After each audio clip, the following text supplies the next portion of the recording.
하나님의 그 보혈의 능력으로 저희들을 깨끗하게 새롭게 하여 주시기를 원합니다.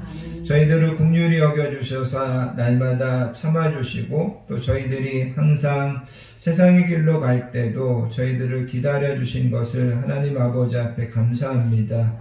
하나님께서 우리에게 베풀어 주신 크신 사랑과 은혜 안에 살면서도 우리가 여전히 그것을 감사하지 못하고 아무것도 받지 못한 자처럼 우리 안에 불평과 우리 안에 원망이 있었던 것을 하나님 용서해 주시기 원합니다. 가정의 달을 보내고 있습니다. 모든 잘못이 내게 있음에도 다른 사람들을 탓하고 가장 가까운 가족에게 상처 주는 말, 마음 아프게 했던 말들을 했던 것들이 있다면 하나님 저희들을 용서하여 주시고 우리 가정들이 정말 믿음의 가정, 사랑의 가정, 용서의 가정 되도록 하나님 저희들의 가정의 회복을 허락하여 주시기를 원합니다. 하나님 이 시간에도 겸손한 마음으로 기도하오니 저희들의 정한 마음을 창조하시고 우리 안에 정직한 영을 새롭게 하여 주시는 줄 믿습니다. 주의 구원의 즐거움을 내배 회복시켜 주시고 자원하는 심령을 주사 나를 붙들어 주소서. 그러므로 이제 그리스도 예수 우리 주 안에 있는 자에게는 결코 정죄함이 없느니라. 아멘.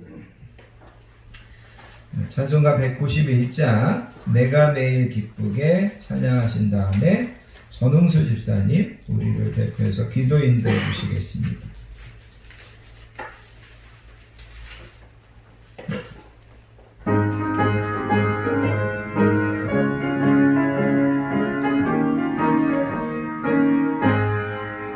내가 매일 기쁘게 순례의 길에 가면 주의 팔이 나를 안보하니요. 내가 주의 큰 복을 받는 참된 비결은 주의 영이 함께하리라. 성령이 계시네 할렐루야 함께하시네. 좁은 길을 걸으며 만나 기뻐하는 것 주의 영이 함께하리라. 전에 죄에 빠져서 평안함이 없을 때 예수 십자가의 공로 힘입어 그 발 아래 엎드려 참된 평화 얻으면 주의 영이 함께하리라. 성령이 계시네 할렐루야 함께하시네. 좁은 길을 걸으며 만나 기뻐하는 것 주의 영이 함께하리라. 나와 동행하시고 모든 염려하시니 나는 숲의 새와 같이 기쁘다. 내가 기쁜 마음으로 주의 뜻을 행하면 주의 영이 함께하리라. 성령이 계시네 할렐루야 함께하시네. 좁은 길을 걸으며 만나 기뻐하는 것 주의 영이 함께하리라. 세상 모든 욕망과 나의 모든 정욕은 십자가의 힘이 못을 막았네. 어두운 밤이 지나고 무거운 짐 벗으니 주의 영이 함께하리라. 성령이 계시네 할렐루야 함께하시네. 좁은 길을 걸으며 만나 기뻐하는 것 주의 영이 함께하리라. 아멘.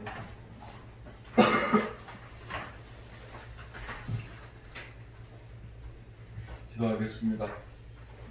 하나님 아버지, 지나간 일주일 동안 주님의 은총과 보호로 평안하고 건강하게 잘 보내고 귀한 주의 자녀로 살아가게 하신 하나님 아버지께 지난달에 받은 은혜 구하기 위하여 거룩한 성전에서 찬양과 예배를 드리게 하시니 진심으로 감사를 드립니다. 아멘. 아버지, 우리 속에 남아있는 죄성과 육신의 연약함으로 하나님께서 주신 삶의 원리에 노력하지 않고 충실하지 못한 것을 고백합니다. 우리의 짧은 지혜와 계산을 의지하려 했던 어리석음을 고백합니다. 주를 섬기지 못한 것도 고백합니다. 내가 먼저 실천하기보다는 남을 원망하고 비판하며 의심하며 세상을 핑계 삼아 자신을 정당화했던 것도 고백합니다. 우리를 용서해 주시고 긍휼히 여겨 주시옵소서. 아멘. 아버지여, 우리가 보는 것으로 판단치 않고 듣는 것으로 정죄치 않게 하시되 우리로 하여금 아버지의 충분한 사랑과 위로와 응답을 받을 만한 자격과 인기를 갖출 수 있도록 준비시켜 주옵소서. 아멘. 우리들의 마음속에 성령님이 오셔서 정결케 하시고 주님과 더불어 살아가는 삶으로 새로워지게 하여 주옵소서. 아멘. 영광 중에 임재하사 저희 각 사람을 만나 주시고 예배에도 성령의 연합이 일어나고 주의 사랑으로 서로 사랑함이 있게 하여 주옵소서. 아멘. 주님의 몸된 교회를 잘 섬길 수 있도록 우리들에게 부족한 모든 것을 공급하여 주시며 건강한 교회를 통하여 주님 기뻐하시고 운전하신 뜻이 무엇인지 분별할 수 있는 은혜를 내려 주시옵소서. 아멘. 우리의 모든 권속들의 가정에 복 주셔서 자녀들이 영적인 행복을 누리도록 용기를 주는 훌륭한 부모들이 다 되게 하시고 부모에게 순종하고 효도하는 착하고 명석한 자녀들이 되게 하여 주옵소서. 아멘. 서로 믿고 사랑하고 연합하여 의의 길로 나아가게 하여 주옵소서. 감사의 아버지, 우리에게 사랑의 복과 성령의 복과 물질의 복을 주셔서 진심으로 감사드립니다. 믿음 아멘. 속에서 은혜를 알고 은총을 받고 있다는 것을 깨닫게 해주셔서 감사합니다. 아멘. 오늘도 말씀을 전하시기 위하여 단위에 서시는 목사님을 성령의 능력으로 붙들어 주시고 저희 모두가 말씀의 신령한 꼴을 먹기에 부족함이 없게 하옵소서. 아멘. 우리를 향한 하나님의 뜻을 바로 깨닫는 은혜의 시간이 되게 하시고 말씀을 듣는 우리들 마음밭이 준비되게 하시어 말씀의 씨앗이 떨어질 때 30배, 60배, 100배의 열매가 맺어지게 하옵소서. 아멘. 이 시간 교회와 예배를 위하여 헌신적으로 봉사하는 손길들이 있습니다. 그들이 하는 모든 일을 기억해 주시오며 귀하신 주님의 사랑 안에서 날마다 승리할 수 있도록 그 가정과 자식에게 은혜 더하여 주시오며 예배에 나가지 못하는 성도님들에게도 똑같은 복을 내려 주시옵소서. 아멘. 이 모든 말씀 거룩하신 우리 주 예수 그리스도 이름으로 기도드립니다. 아멘.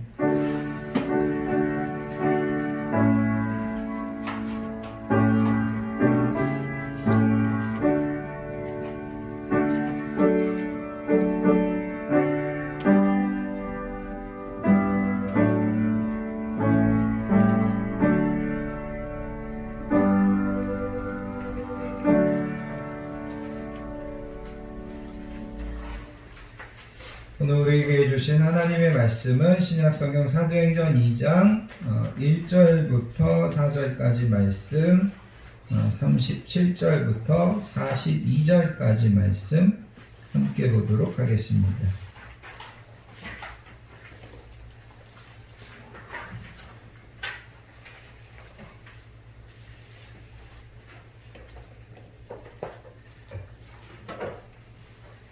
사도행전 2장 1절부터 4절까지 말씀.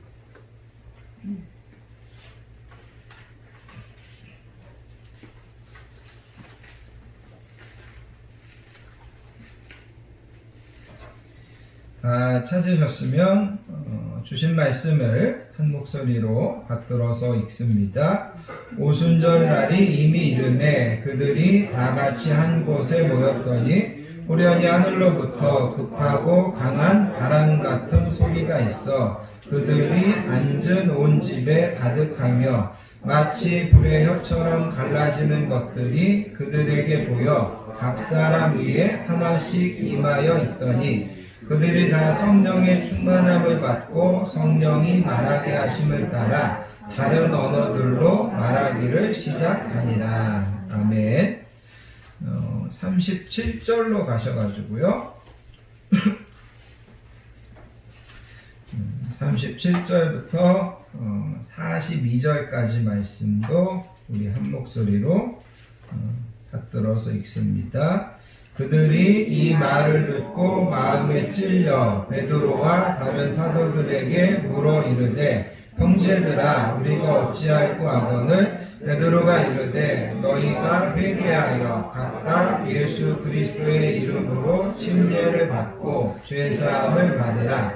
그리하면 성령의 선물을 받으리니 이 약속은 너희와 너희 자녀와 모든 먼데 사람 곧 주 우리 하나님이 얼마든지 부르시는 자들에게 하신 것이라 하고 또 여러 말로 확증하며 권하여 이르되 너희가 이 패역한 세대에서 구원을 받으라 하니 그 말을 받은 사람들은 침례를 받음에 이날에 신도의 수가 3,000이나 더하더라. 그들이 사도의 가르침을 받아 서로 교제하고 떡을 떼며 오로지 기도하기를 힘쓰니라. 아멘. 사도행전 2장 1절부터 4절은 성령님이 임하시는 장면을 직접 기록한 그런 내용이고요. 특별히 여러분 이제 오늘 우리가 좀 주목하기 원하는 것은 38절에 보면 베드로 사도가 이렇게 이야기합니다. 너희가 회개하여 각각 예수 그리스도의 이름으로 침례를 받고 죄사함을 받으라. 그리하면 성령의 선물을 받으리니, 여기 성령의 선물을 받으리니 그랬는데 다르게 이제 해석해서는 성령을 선물로 받으리니 이렇게 해석할 수 있습니다. 그래서 우리가 성령을 선물로 받을 수 있다, 받아야 된다. 베드로 사도가 그렇게 이야기합니다. 오늘은 이런 내용들을 여러분들 머릿속에 넣으시고 함께 말씀을 듣도록 하겠습니다. 오늘은 우리 기독교 절기상으로 이야기하면 성령 강림절입니다. 제가 계속해서 이야기한 것처럼 예수님께서 부활하시고 40일 동안 이 땅에 계시다가 부활하시고 40일 후에 제자들이 보는 데서 하늘로 승천하셨습니다. 그리고 예수님께서는 승천하시면서 제자들에게 이렇게 약속하셨습니다. 예루살렘을 떠나지 말고 내게서 들은 바 아버지께서 약속하신 것을 기다리라. 요한은 물론 너희들에게 침례를 주었는데 너희는 몇 날이 못 되어서 성령으로 침례를 받을 거다. 그렇게 이야기하셨습니다.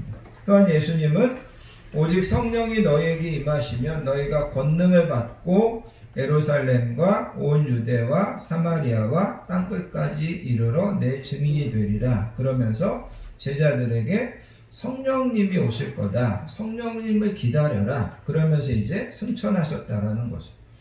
그리고 예수님이 승천하신 다음에 열흘 후에 예수님이 부활하신 것으로 계산하면 정확하게 50일 후에 성령님이 오셨습니다. 그래서 오늘이 바로 올해의 어떤 절기로 계산한다면 성령님이 오신 것을 기념해서 드리는 성령 강림절 예배가 되겠습니다.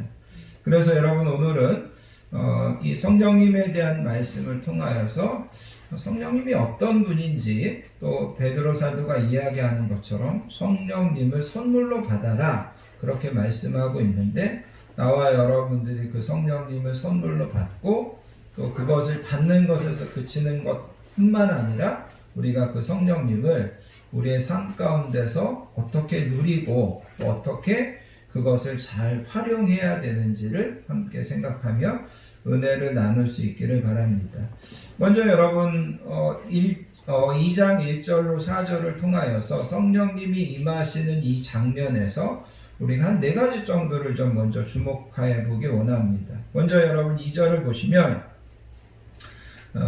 호련히 하늘로부터 급하고 강한 바람 같은 소리가 있어 그들이 앉은 온 집에 가득했다. 그렇게 이야기합니다. 여기에서 이제 우리가 먼저 생각해야 되는 것은 뭐냐면 바람 같은 소리인데 여기서 중요한 것은 바람이라는 겁니다. 바람. 그래서 여기서 이 바람이라는 단어를 우리가 어디에 가서 찾을 수 있냐면 구약성경 에스겔서 37장에 가서 보면 하루는 하나님께서 에스겔 선지자를 어떤 골짜기로 데리고 가십니다. 그런데 골짜기에 가서 보니까 뼈들이 가득하더라는 거죠. 그런데 그 뼈들이 이미 다 썩고 어떻게 보면 뼈가 바짝 말라 있었습니다. 그런데 하나님께서 에스겔 선지자에게 에스겔아, 이 뼈들이 능히 살 수 있겠느냐? 그렇게 질문하는 겁니다. 에스겔이 사람이 금방 죽었다가 사는 것도 이게 쉬운 일이 아니라는 거죠. 그런데 아까 말씀드렸던 것처럼 이 죽었는데 살이 다 썩어져서 다 떨어져 나갔습니다. 뼈만 있는데 그 뼈도 완전히 마른 뼈라는 거죠. 이것이 무슨 뭐 습기가 있고 이것이 좀 뭐 이렇게 그런 뼈가 아니라 완전히 마른 뼈라는 거죠. 근데 이 뼈가 어떻게 살아? 이제 에스겔이 이제 인간적으로 생각한다면 하나님, 이 죽은 사람이 사는 것도 이게 불가능한데 도대체 이 뼈들이 어떻게 삽니까? 에스겔이 이렇게 대답하지 않고 하나님께서만이 아십니다. 이렇게 대답했다는 거죠. 그랬더니 하나님께서 에스겔에게 이 뼈들에게 명령해가지고 이 뼈들이 살아나게 해라. 그렇게 이야기하더라는 거죠. 그래서 에스겔이 이 뼈들에게 명령했더니 그 뼈들이 서로 맞춰지고 그 위에 살이 붙고 그 위에 가죽이 생기고 그러면서 하나님께서 마지막에 뭐라고 이야기하냐면 생기를 불어넣어라. 그렇게 이야기합니다. 그래서 생기를 불어넣었더니 그것들이 그 뼈들이 일어나가지고 큰 군대를 이루었다. 이런 내용들이 에스겔서 37장에 나옵니다. 그런데 그 생기를 불어넣는 것, 마지막 그 마른 뼈를 살리기 위해서 생기를 불어넣었다. 근데 그 생기가 오늘 사도행전 2장에서는 똑같은 단어인데 바람이라고 표현되어 있습니다. 그래서 여기 바람이라고 하는 것은 어떤 사람을 새로 살리는 그런 어떤 기운, 그 다음에 또 하나님의 생명, 이런 것들을 상징하는 것이 바람이라는 겁니다. 그래서 오순절 날에 제자들에게 어떻게 보면 제자들이 있는 곳은 갇혀 있습니다. 제자들은 지금 무서워서 문을 닫고 있었습니다. 어디 외부에서 바람이 그 안에 들어올 수 있는 그런 환경이 아니었습니다. 그런데 어디에선가부터 그런 바람이 제자들에게 모여있는 곳에 임하게 되고 가득했다. 그렇게 이제 2절은 표현하고 있습니다. 또 한 가지는 여러분 3절을 보시면 성령님이 임하실 때 또 한 가지가 기록되어 있는데 거기에는 보면 마치 불의 혀처럼 갈라지는 것들이 그들에게 보였다. 불의 혀처럼 갈라지는 것. 여러분, 이 불이 바람에 이렇게 날리게 되면 어떤 때는 그 불의 끝이 혀처럼 갈라지고 뭐 이렇게 이제 모인다라는 거죠. 근데 여기 불이라는 것도 무엇을 상징하게 되냐면 우리가 출애굽기 2장에 가서 보시면 모세가 시내산에서 하루는 양을 치다가 저 앞에 떨기나무가 불이 붙어 있습니다. 그런데 그 떨기나무가 불이 붙어 있으면 얼마 지나지 않아서 그 떨기나무가 타야 되는데 타서 그 나무가 사그러져야 되는데 불이 붙어 있는데 떨기나무가 계속 그대로 있다라는 거죠. 그래서 모세가 신기하다. 그래서 떨기나무에 가까이 가려고 하는데 하나님의 음성을 듣게 됩니다. 그래서 그 불은 하나님의 임재를 상징한다라는 거죠. 그래서 여러분 여기 3절에 나오는 불의 혀처럼 갈라지는 것, 이것도 바로 하나님이 그 시간 제자들이 모여있는 그곳에 내려오셨다, 임재하셨다, 그것을 이제 상징한다라는 거죠. 그래서 제자들에게 성령님이 오실 때 하나님의 바람, 하나님의 불, 이런 것들이 상징적으로 제자들에게 임하였던 것을 볼 수 있습니다.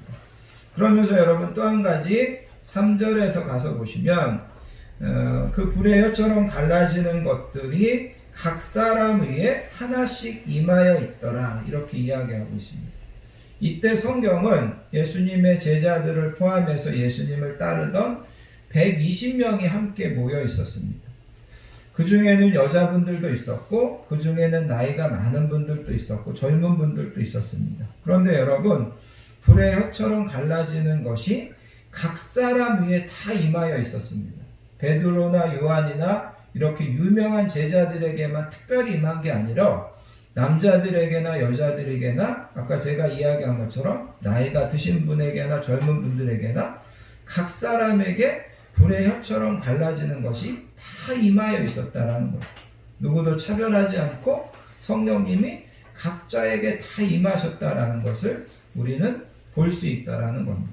그 다음에 또 한 가지 여러분 4절에 가서 보시면 성령님 임하실 때 그들이 다 성령의 충만함을 받고 성령이 말하게 하심을 따라서 다른 언어들로 말하기를 시작했다. 그래서 여러분 쭉 내려가셔서 그 8절, 9절, 10절, 11절에 가서 보시면 사람들이 약 15개 지역에서 왔다고 이야기합니다. 우리는 뭐 메대에서 오고 우리는 어디에서 오고 어디에서 오고 그런데 그 15개 지역에서 온 사람들이 자기들의 고향말, 자기들의 방언으로 제자들이 다른 말 하는 것을 듣게 된다는 거죠. 그래서 여러분 성령님 임하실 때 제자들이 한 번도 배우지도 않고 한 번도 들어보지도 못한 다른 언어들로 이야기하는 그런 방언의 어떤 기적들이 성령님이 임하실 때 일어났습니다. 그래서 여러분 성령님이 임하실 때 2장 1절에서부터 4절까지 우리가 네 가지를 생각해 보기 원하는 것은 바람이 있었다. 그 다음에 불의 혀처럼 갈라지는 것이 각 사람에게 임했다. 그 다음에 제자들이 성령님의 말하게 하심을 따라서 방언을 말했다. 이것을 이제 성경은 기록해 주고 있다라는 거죠. 자, 그러면서 이제 오늘 우리가 이 본문의 말씀을 통하여서 이 성령님에 대하여 몇 가지를 좀 생각해 보기를 원합니다. 첫 번째, 이 성령님이 오신 것은 약속의 성취라는 것을 여러분 기억하시기를 바랍니다. 그래서 여러분 14절에 가서 보시면 베드로가 사람들 앞에서 이 나타난 현상들에 대해서 설명을 합니다. 어떤 사람들은 제자들이 처음 들어보지도 못하고 배우지도 못한 그 방언을 말하니까 제자들이 세술에 취하였다. 그렇게 조롱하는 사람들도 있었습니다. 그런데 베드로 사도가 뭐라고 이야기했냐면 여러분 지금이 거기에 보면 몇 시라고 나와 있냐면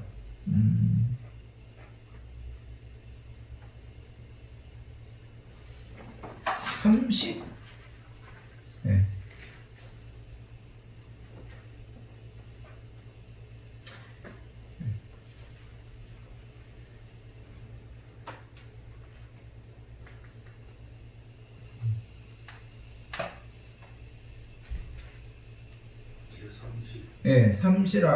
죄송합니다. 15절에 보면 제3신이 너희의 생각과 같이 이 사람들이 취한 것이 아니다. 여기 3신은 우리나라 시간으로 계산하면 오전 9시입니다.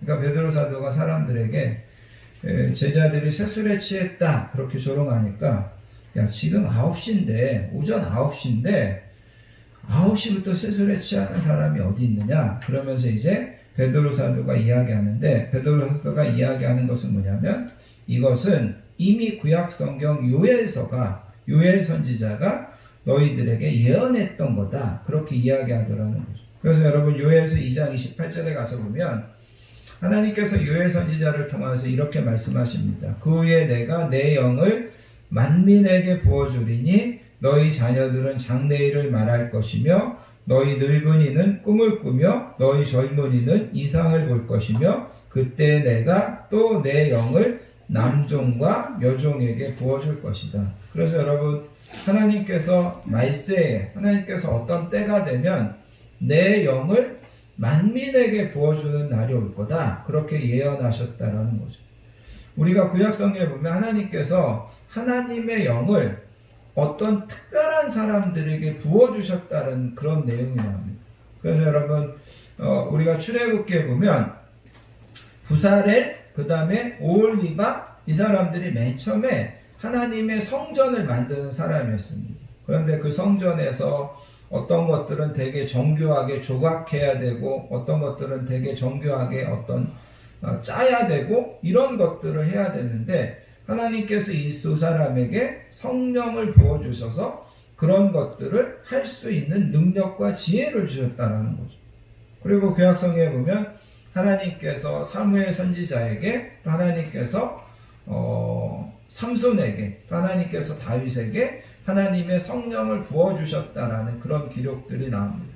그러니까 여러분 구약에서는 하나님이 특별한 사람에게 또 특별한 일을 시킬 때만 성령님을 부어주셨다는 거죠. 그런데 하나님께서 요엘 선지자를 통하여서 약속하시는 것은 뭐냐면 내가 말세에 만민에게 모든 사람에게 내 영을 부어주는 날이 올 거다. 하나님께서 그렇게 말씀하셨는데 베드로 사도는 그 요엘 선지자가 예언했던 만민에게 하나님의 영을 부어주겠다고 약속하셨던 그것이 오늘 성취된 거다. 그렇게 이제 이야기하더라는 거죠.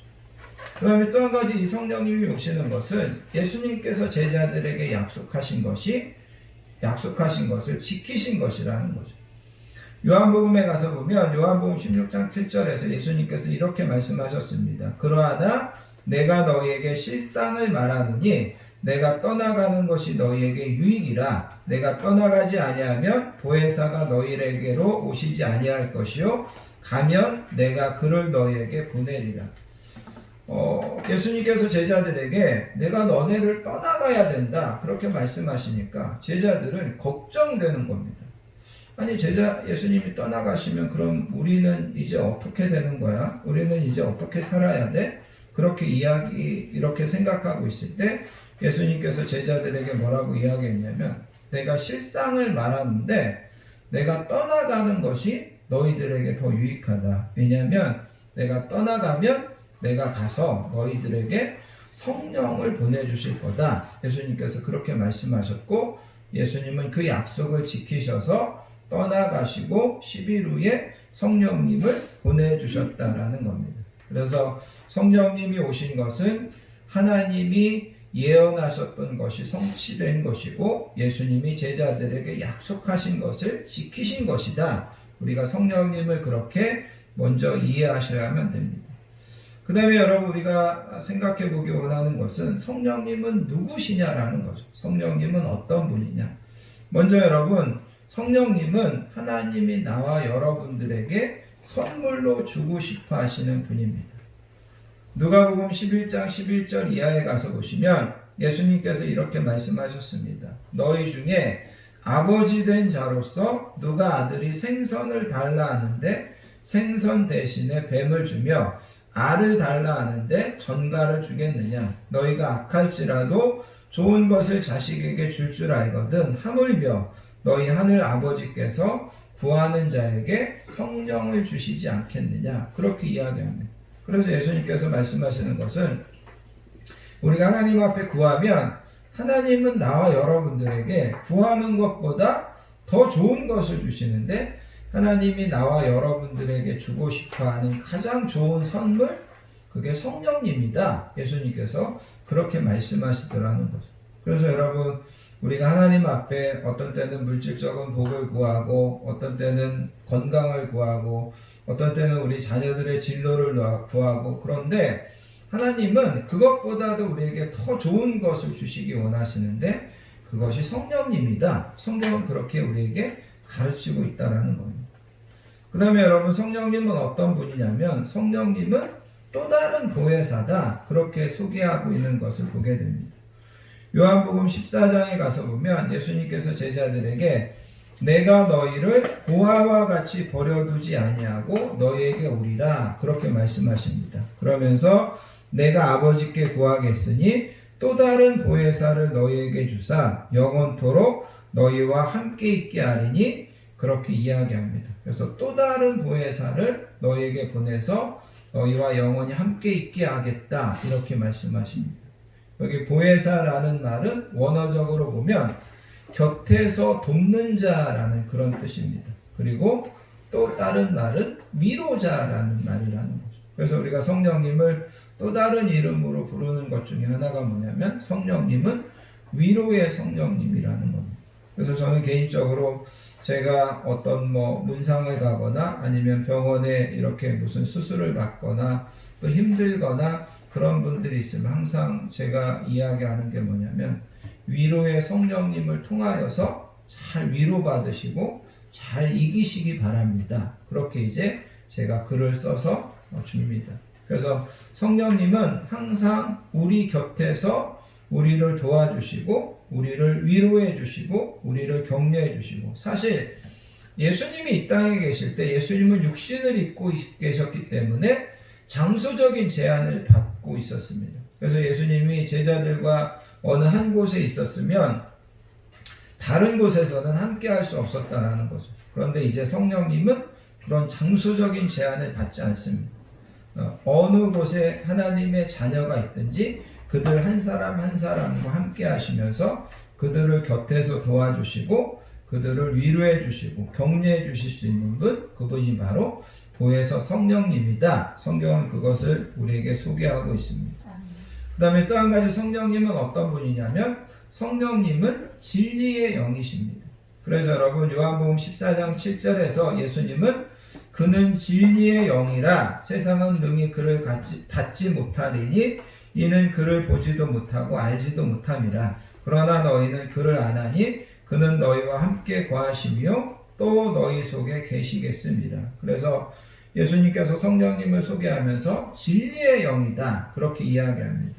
그러면서 여러분, 요한복음 14장 26절에는 이렇게 이야기합니다. 보혜사 곧 아버지께서 내 이름으로 보내실 성령, 그가 너희에게 모든 것을 가르치시고 내가 너희에게 말한 모든 것을 생각나게 하리라. 그래서 성령님께서 나와 여러분들에게 모든 것을 가르치신다. 그리고 내가 너희들에게 말한 것을 모두 다 생각나게 할 거다. 그렇게 성령님을 소개하더라는 거죠. 아까도 말씀드렸듯이 예수님께서 죽으신 다음에 부활하셨습니다. 그리고 제자들에게 나타나셔서 40일 동안이나 제자들에게 가르쳤습니다. 그런데도 사실은 제자들이 아직도 예수님이 왜 십자가에서 죽으셨고 왜 부활하셨고 또 왜 승천하시고 이런 것들을 제대로 이해하지 못했습니다. 그런데 진리의 성령님께서 오셔서 제자들을 깨닫게 해주시는 겁니다.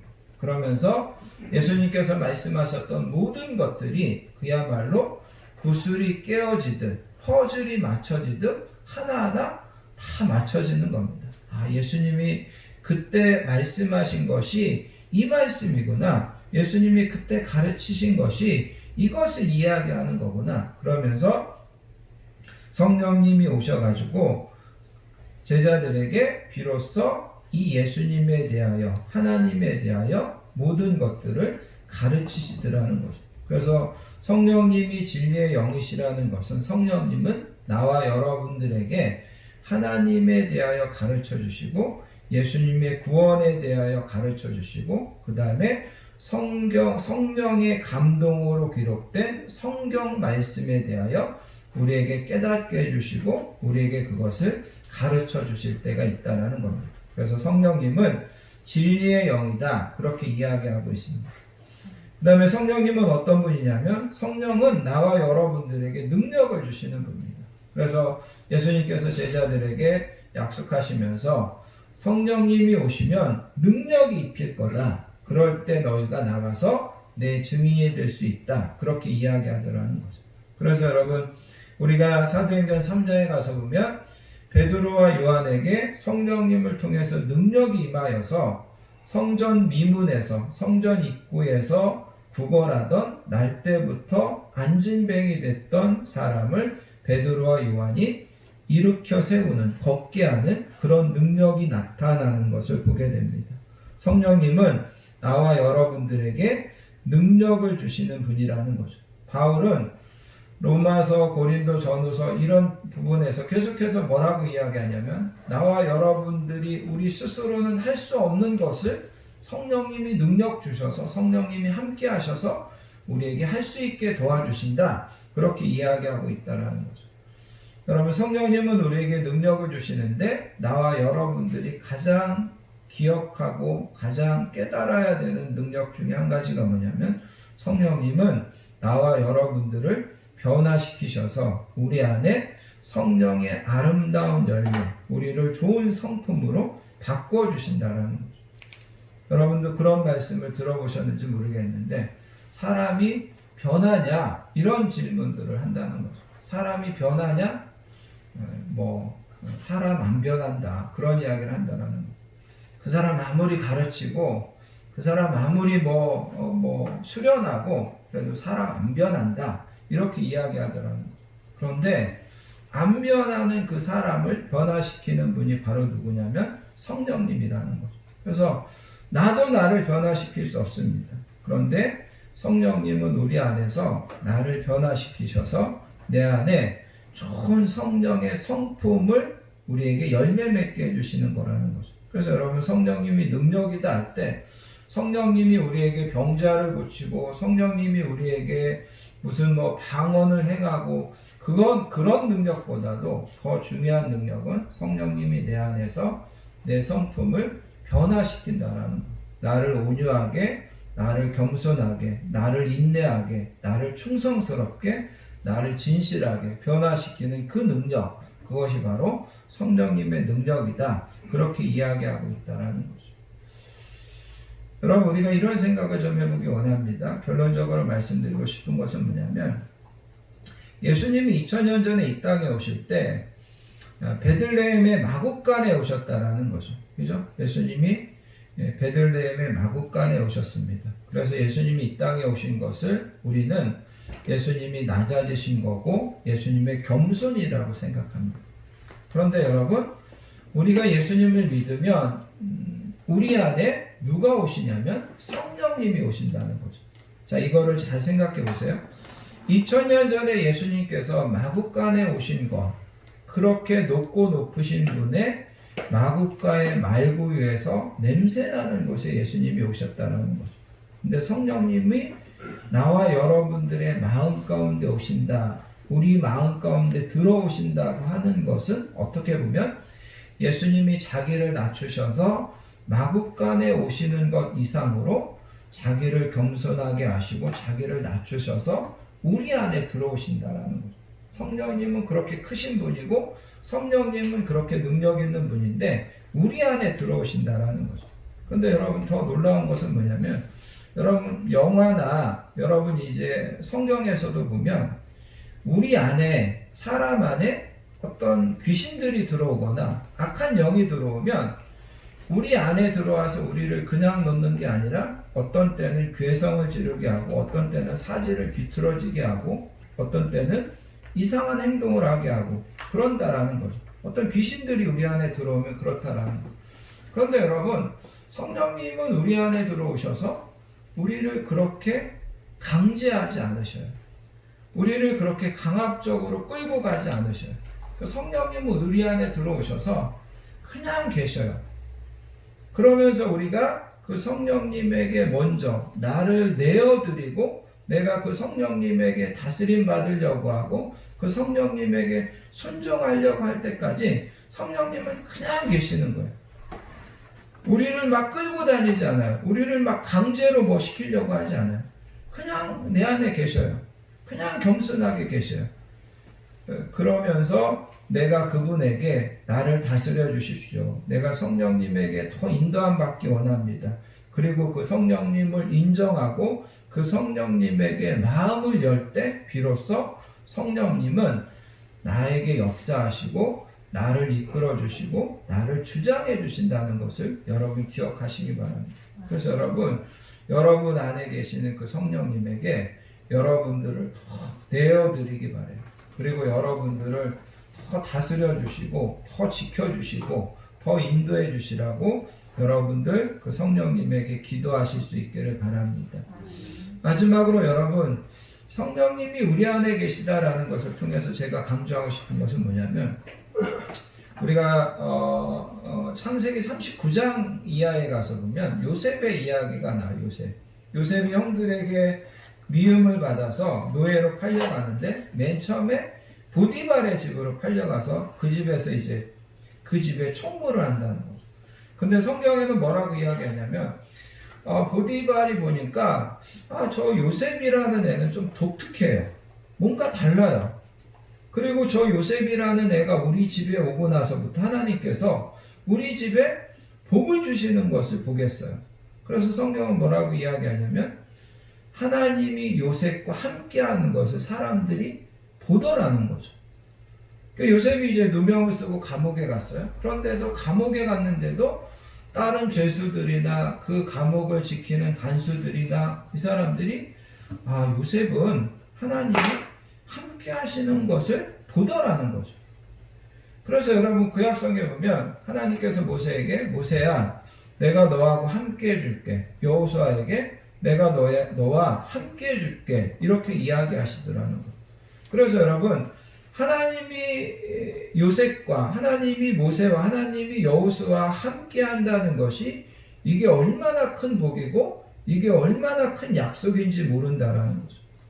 그런데 하나님이 성령님을 우리에게 보내주셨다고 하는 것은 하나님